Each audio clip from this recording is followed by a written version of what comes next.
Britain में सबसे पहले आपको बताएं कि साल 2021 का आखिरी सूरज तुलू हो गया। गूगल का डूडल भी न्यू ईयर के रंग में रंग गया। साल कई रानाइयों, खुशियों, नशेबो फराज के साथ गुजर गया। आज रात दुनिया भर में इस साल को अलविदा और नए साल को वेलकम किया जाएगा। कमिश्नर कराची ने दफ़ा 144 के तहत साल हवाई फायरिंग करने पर पाबंदी लगा दी। हसास मकामात पर पुलिस और रेंजर्स तैनात करने की हिदायत की गई।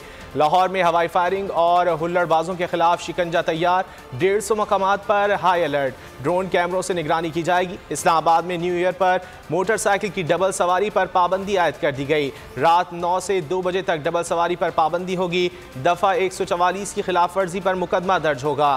क्वेटा में नए साल के जश्न पर हवाई फायरिंग करने वालों के खिलाफ इक़दाम कत्ल के तहत मुकदमा दर्ज किया जाएगा। हैदराबाद में बड़े मॉल्स और बाजार शाम 7 बजे बंद करा दिए जाएंगे। सब्सक्राइब करें और बेल दबाएं ताकि कोई खबर रह न जाए।